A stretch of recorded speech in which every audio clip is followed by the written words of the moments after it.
Why did experts turn pale? When they zoomed into this portrait of two friends from 1888, the digital archive room at the Charleston Heritage Museum felt unnaturally quiet on that October afternoon. Dr. Emma Torres sat before three monitors, methodically scanning 19th century photographs from recently acquired estate collections. Rain streaked the windows behind her, blurring the view of the historic district outside. She had processed 47 images that day when she reached a portrait labeled simply Two Women, Charleston Residence, 1888. The photograph showed an elegant parlor with ornate wallpaper and heavy curtains framing a window. Two young women sat side by side on an upholstered settee, both wearing fashionable dresses of the late 1880s, high collars, fitted bodices, elaborate sleeves. The woman on the left appeared to be in her early 20s, white, with light hair swept up in the Gibson girl style that would soon dominate the next decade. Her dress was darker, possibly deep blue or burgundy, with delicate lace at the collar. She sat with perfect posture, hands folded in her lap, her expression serene and confident. The woman on the right was black, approximately the same age, wearing a lighter colored dress, perhaps gray or pale green, equally well made and fashionable. Her hair was styled similarly, pulled back elegantly. She sat with her hands resting on her lap, but her posture seemed slightly more rigid, her smile more restrained. Emma began the high-resolution scan, noting the exceptional clarity of the original album in print. Whoever had taken this photograph had been skilled. The exposure was perfect, the focus sharp, the composition balanced. As the digital image loaded, she could see remarkable detail. The texture of the wallpaper, the reflection in a mirror barely visible in the background, the intricate beading on both dresses. She zoomed in systematically, examining faces first. Both women looked directly at the camera with the intense, unblinking gaze common in photographs requiring long exposures. Then she moved to their clothing, noting the quality and style. These were not working dresses, but formal attire, suggesting this was a special occasion.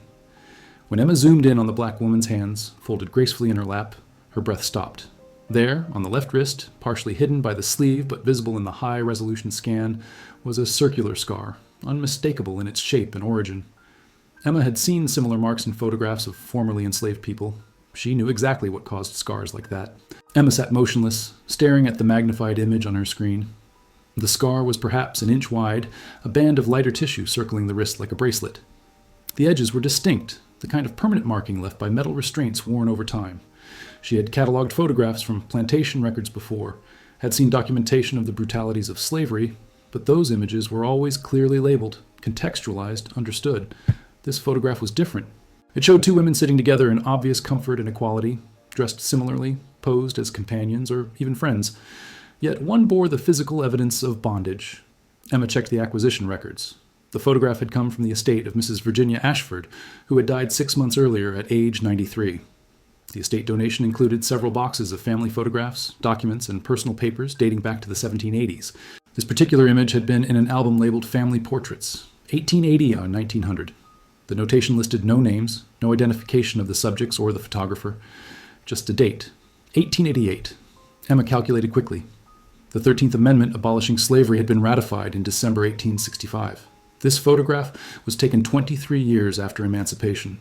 The woman in the image would have been born around 1863 or 1864, possibly during the final years of the Civil War, possibly into slavery, possibly born free depending on where and when exactly. But that scar told a different story. Those marks didn't form from a single incident. They developed over time, from iron shackles or manacles worn repeatedly. Even if this woman had been born free, she had been restrained at some point in her life. Emma zoomed out to look at both women again. Their proximity on the settee, the similar quality of their clothing, the domestic setting, everything suggested intimacy, familiarity, perhaps even affection. This wasn't a photograph of mistress and servant posed formally with clear hierarchical distance. They sat close together, almost touching. What was the relationship between these two women? Why were they photographed together in this way? And why had no one, in 136 years, apparently noticed or questioned the scar visible on one woman's wrist? Emma saved multiple high-resolution captures of the image and began drafting an email to Dr. Marcus Webb, a colleague who specialized in post-Civil War African-American history in the South. She needed expertise beyond her own. This photograph held secrets that demanded investigation. Dr. Marcus Webb arrived at the museum the next morning, his usual energetic demeanor subdued after Emma had sent him the photographs overnight. They met in the conservation lab, where Emma had the image displayed across a large monitor, the magnified section showing the wrist scar clearly visible. Marcus leaned close, studying the detail silently for nearly a minute before speaking. "Charleston, 1888. Do we have any provenance beyond the estate donation?" Emma spread out the acquisition paperwork. The Ashford family. They'd been in Charleston since before the Revolution. The estate included extensive documentation, land deeds, business records, personal correspondence. I haven't gone through most of it yet. I only noticed this photograph yesterday. Marcus nodded slowly, his eyes never leaving the image. That scar is definitely from shackles or manacles. See the uniform width, the way it circles completely? That's consistent with iron restraints. Probably worn over an extended period during childhood or adolescence when the bones were still growing. But this is 1888, Emma said, 23 years after abolition. Legally, yes, but you know the reality was far more complex. Marcus pulled up a chair, settling in for what Emma recognized as one of his impromptu history lectures. Always thorough, always illuminating. After the Civil War, many formerly enslaved people remained on the same plantations and in the same households where they had been held in bondage, sometimes by choice because they had nowhere else to go, no resources, no alternatives, sometimes because of debt peonage, sharecropping arrangements, or outright coercion. He gestured to the photograph. Look at this setting. This is an upper-class Charleston home, probably in the historic district. The furnishings, the wallpaper, the quality of light from those windows, this is wealth. Old wealth, most likely. Emma saw what he meant. Every detail of the room visible in the photograph spoke of privilege and status. The carved wooden furniture, the elaborate curtains, the decorative objects barely visible on a side table. Now look at these two women, Marcus continued. Similar ages, dressed in comparable quality clothing, sitting together in what appears to be companionable proximity. This isn't a typical employer-servant photograph of the era. Those would show clear spatial and postural hierarchy. This is something else. What are you thinking? Emma asked. Marcus zoomed in on both faces, examining them carefully. I'm thinking we need to find out who these women were and how they were related. Because they were related somehow. I'd stake my reputation on it. The question is whether that relationship was chosen or imposed, loving or exploitative, or most likely, some complicated mixture of both. Emma spent the next 3 days systematically working through the Ashford estate papers, while Marcus searched historical databases and census records. The family's documentation was extensive but chaotic. Generations of letters, receipts, legal documents, and personal papers stored in no particular order. She found plantation records from the 1850s, listing enslaved people by first name only, their ages, skills, and monetary values recorded with the same clinical detachment used for livestock. The lists made her stomach turn. Lucy, age 24, house servant, $800. James, age 19, blacksmith, $200. Sarah, age 16, seamstress, $700. Then she found a leather-bound journal dated 1863-1865, kept by someone named Eleanor Ashford. The handwriting was elegant. The entries initially focused on mundane domestic matters and social calls. But as Emma read chronologically, the tone shifted dramatically with entries from 1864. June 12, 1864. Father has taken ill again. Dr. Morrison says the consumption worsens. He speaks of matters he wishes settled before, but I cannot bear to write it. He has confessed something to me that I scarcely know how to comprehend or accept. Emma's pulse quickened. She read on. June 15, 1864. I have met her. Father insisted, though Mother would not come downstairs. Her name is Clara. She is a year younger than I, born in this very house to one of our... I cannot write the word. Father says she is my sister, half-sister. He says he has provided for her care, that certain arrangements must continue after his death. Mother will not speak of it. Emma sat back, her mind racing. She photographed the pages and continued reading. July 3rd, 1864. Clara remains in the house. We take meals separately, live in different wings, but I find myself seeking her out. She is intelligent, well-spoken. Father has seen to her education, it seems, in ways that were hidden from Mother and me. There is a strangeness in speaking to someone who shares my blood but has lived such a different life under this same roof.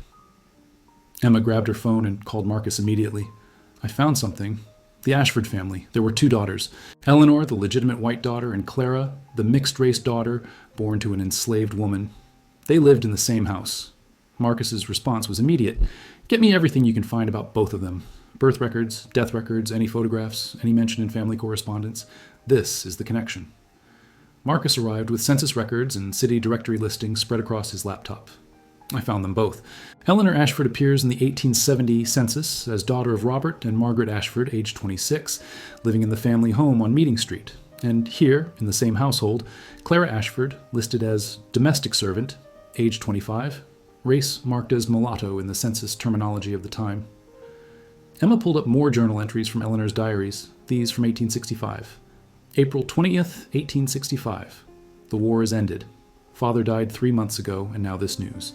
Everything has changed, yet nothing has changed. Clara is legally free now, but where would she go? This house is the only home she has known. Mother insists she remain as paid household help. The distinction seems meaningless to me. She's still here, still serving, still trapped by circumstances beyond her choosing. The entries painted a complex picture. Eleanor seemed genuinely conflicted about her half-sister's situation, aware of the injustice, yet unable or unwilling to fundamentally change the arrangement. Clara appeared in the margins of Eleanor's writing, teaching Eleanor to sew fine stitches, nursing her through an illness, sitting with her during their mother's final days in 1872. May 14th, 1872. Mother is buried. Clara and I are alone now in this house, two sisters divided by everything society deems important. We maintain the fiction that she is my employee, but in truth, we are simply two women living together, bound by blood and circumstance. I pay her wages, yes, but they are wages she cannot easily refuse. Wages that keep her here serving me as she once served under bondage. Emma found financial records showing regular payments to Clara Ashford beginning in 1866, modest wages for domestic work. But she also found something else, a deed from 1880 transferring ownership of a small property on the outskirts of Charleston from Eleanor to Clara. The transaction was recorded legally, but included a handwritten note, given freely to my sister that she might have security independent of my household.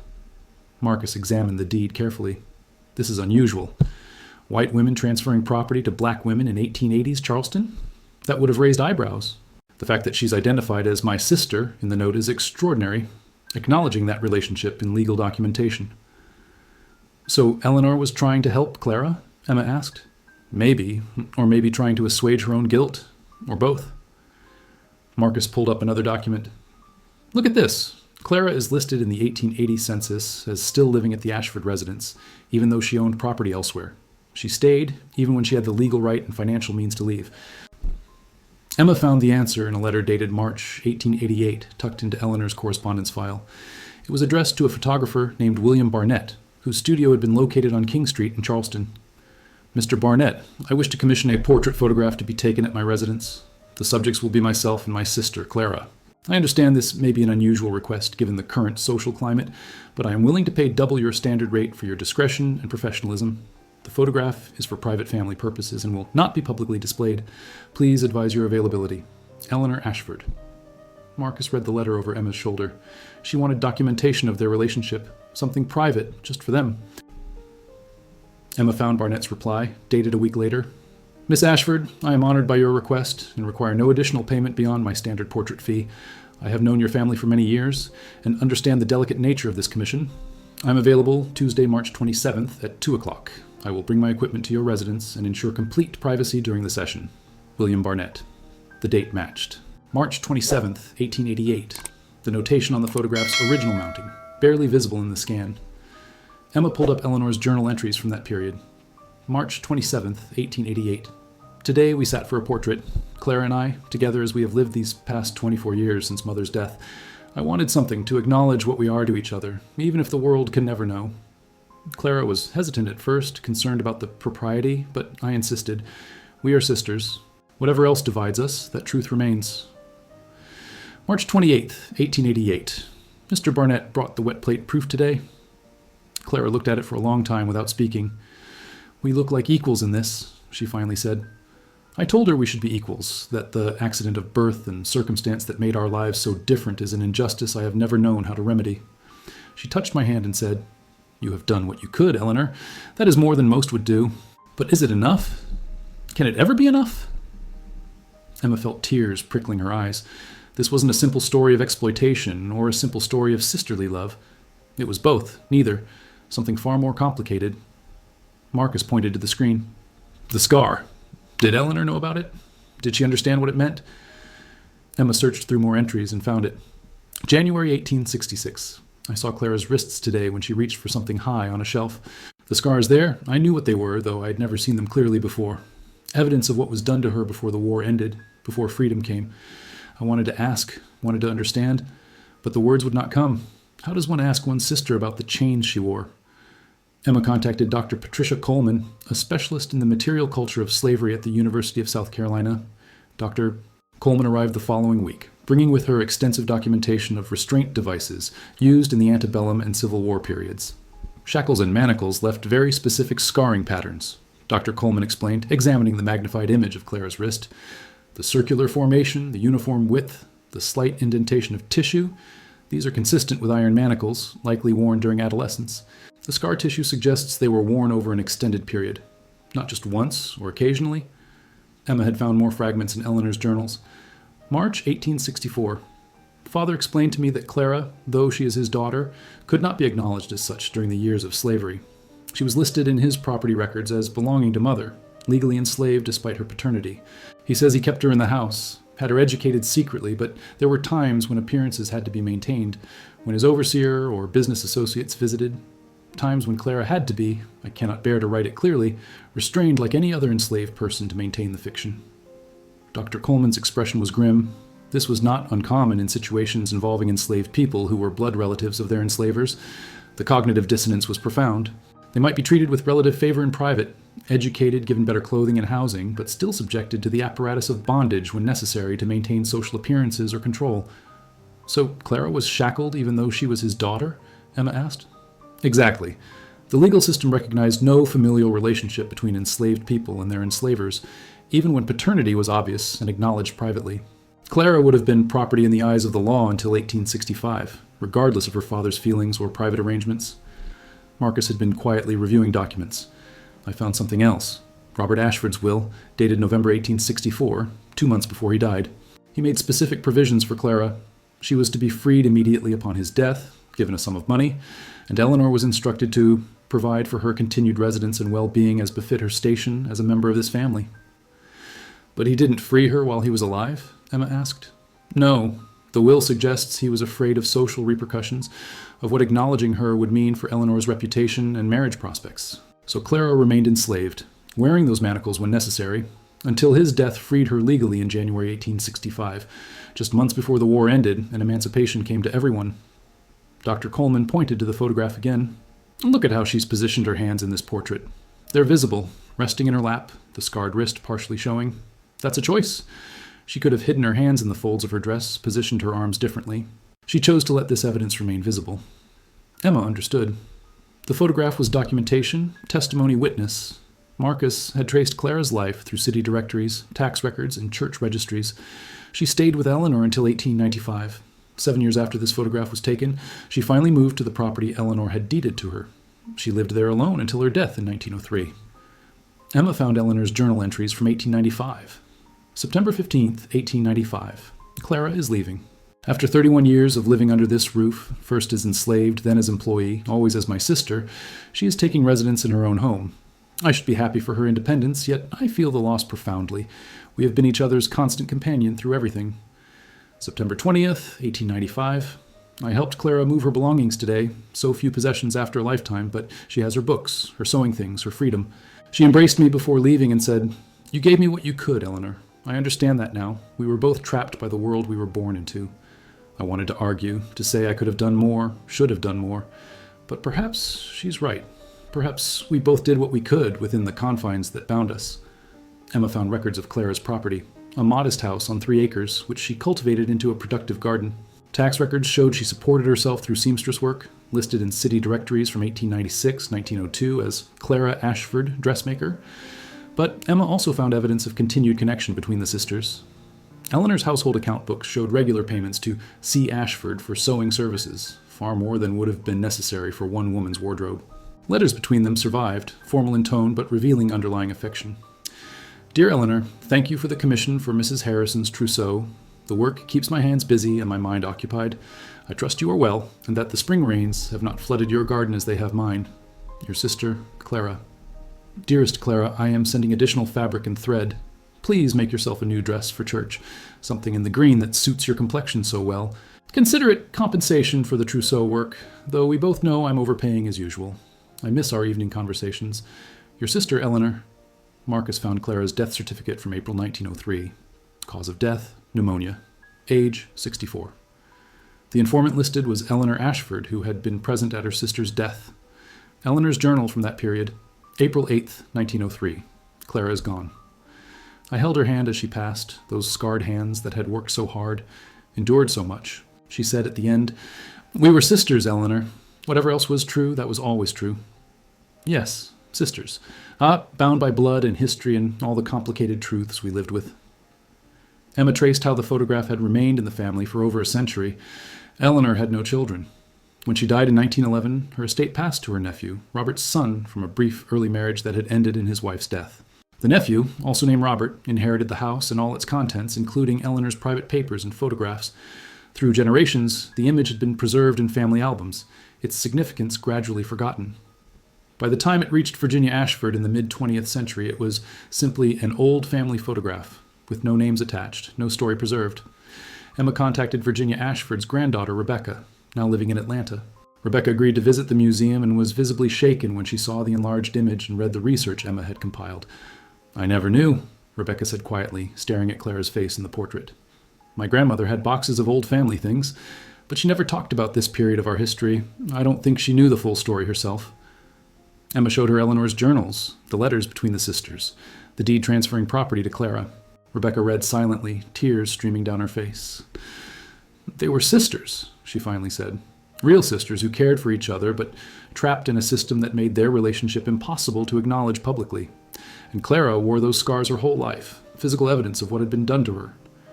"Your family's story is more complex than simple villainy," Marcus said gently. "Eleanor was complicit in a system of oppression, yes, but she also tried, within the severe limitations of her time and place, to honor her relationship with Clara. That doesn't excuse anything, but it does make the history more human, more real." Rebecca looked at the photograph again. "What will you do with this? How will you tell this story?" Emma had been thinking about that question for weeks. "We want to create an exhibition that honors both women, that doesn't simplify their relationship into either pure exploitation or pure affection, but shows the complicated reality of how slavery, and its aftermath, shaped families and lives. Clara deserves to be remembered not just as a victim, but as a full person who navigated impossible circumstances with dignity. And Eleanor deserves to be understood as someone who was both privileged by an unjust system and, in her limited way, tried to resist it." Rebecca nodded slowly. "Yes, tell the whole truth. That's what they both deserve." 4 months later, the Charleston Heritage Museum opened an exhibition titled "Sisters in Blood and Bondage, the Ashford Family Portrait." The centerpiece was the 1888 photograph, displayed with extensive contextual documentation that Emma and Marcus had compiled. The wall text began, "In March 1888, 2 women sat together for a portrait in a Charleston home. They were sisters, Eleanor Ashford and Clara Ashford, connected by blood through their father, Robert Ashford, separated by everything else that 19th century Southern society deemed important. This photograph documents their relationship 23 years after slavery's legal end, but it also documents how the legacy of bondage persisted in intimate spaces and complicated relationships." The exhibition didn't shy away from difficult truths. A panel explained Clara's status before 1865. Clara was born around 1863 or 1864 to an enslaved woman named Sarah and Robert Ashford, a wealthy Charleston merchant. Despite being his biological daughter, Clara was legally considered property, listed in household inventories, and subjected to the full apparatus of slavery, including physical restraint.